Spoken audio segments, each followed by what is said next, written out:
Hello everyone, this is Vic Hermanson, bringing you another episode of Trailer Trash Terrors. Now we're on Season 2.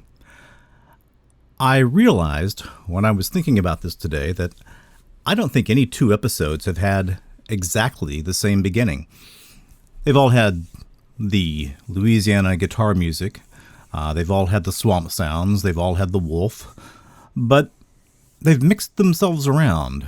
We've always tried something different, and I think I'm going to keep it that way. I kind of like that variety. I'm recording this on Father's Day. I've had a pretty good Father's Day. Yes, I'm a father. And I thought that there would be nothing more appropriate than to look at fatherhood through a Trailer Trash Terror lens.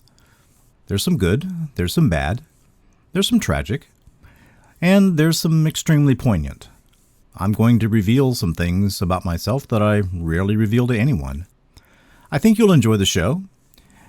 I hope that none of this causes you pain or makes you cry. But I'm warning you that there are some emotionally touchy topics coming up here. Anyway, this is Season 2, Episode 1 of Trailer Trash Terrors, and I'm very honored that you've come back for another show. Thank you. Let's hand it over to Boudreaux. Trailer Trash Terrors.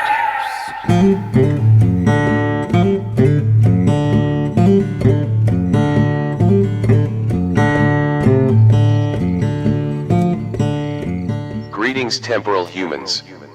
This is Boudreaux, the newly energized cybernetic ghost from the future.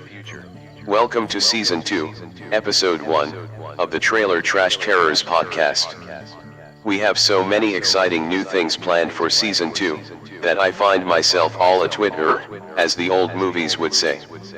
These things bring me true cyberjoy. Here's a quick teaser example. It's too good to be true, but it's time for the Paranormal Rundown. Take it away, Boudreaux. The next topic in the rundown is Spring Heel Jack. The next topic in the rundown is the Patterson-Gimlin film. The next topic in the rundown is forced demonic possession. That's right, in just a few weeks, Trailer Trash Terrors will have the world's first paranormal rundown. Vic Hermanson and an esteemed mystery guest will conduct a rapid-fire, high-information, hard-hitting, insight-filled tour through dozens of paranormal topics. There's never been anything like it. Please excuse my extreme enthusiasm. Vic Hermanson says it is to be expected, as in many ways, I am still a growing and developing child. This week's episode takes a Trailer Trash Terrors look at fatherhood, the good, the bad, the triumphant, and the tragic.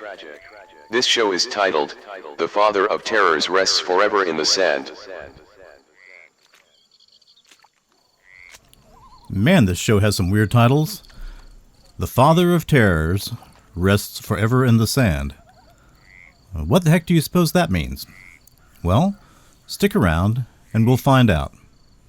How many of you have heard this particular exchange in one of the best movies ever made, at least in my humble opinion? But if I keep going to school, we can't ever read anymore. Scout, you know what a compromise is? Been in the law? No. It's an agreement reached by mutual consent. Now, here's the way it works. You concede the necessity of going to school. We'll keep right on reading the same every night, just as we always have. that a bargain? There just didn't seem to be anyone or anything Atticus couldn't explain. Though it wasn't a talent that would arouse the admiration of any of our friends, Jem and I had to admit he was very good at that. But that was all he was good at. Well, over time, Jem and Scout come to understand that Atticus, their father, is very good at a great many things, mostly at being a father. It's a book about a family growing up in the South, a single father, a very precocious daughter, a very precocious son. It's a book about racial tragedy. It's a book about tremendous injustice. It's a book about the love that holds this family together. And for large portions of the book, it's a book about terror. It's a terror story. It's a horror story. They're some of the most frightening pieces of literature ever written in this book.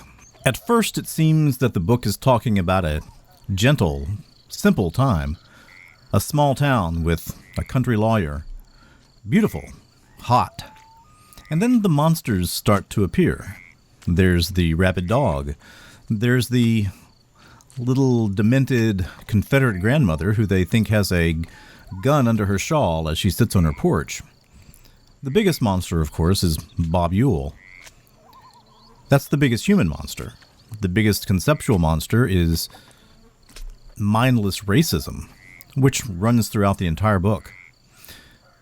When Jem and Scout are returning home late at night from a county fair where Scout had been dressed as a bottle of milk and I think Jem had been dressed as a ham, showing the agricultural products of the county, they are attacked by Bob Ewell. He's angry. He hates Atticus Finch, and he wants to get his revenge any way that he can. Plus, he's a coward. So he attacks his children. He breaks Jem's arm, and he is fully intent on killing both children. Once he throws Jem down, he runs over and grabs the milk bottle, the big milk bottle costume, that's surrounding Scout, and he's going to kill her. Until a hero intervenes. And it's a hero that even if you've read the book up to that point, even if you've seen the movie up to that point, you're somewhat surprised to find out who it is. But the children survive, they make it home, and we come to learn that the hero is probably going to get to live a gentle life, because that's what he really is. He's a very simple, gentle man. But just like the world we live in a world that's full of incredible beauty, incredible joy, but the terror, the horror, the fear, those things that would indeed kill us, are always just right below the surface. And we need to find and hang on to those heroes.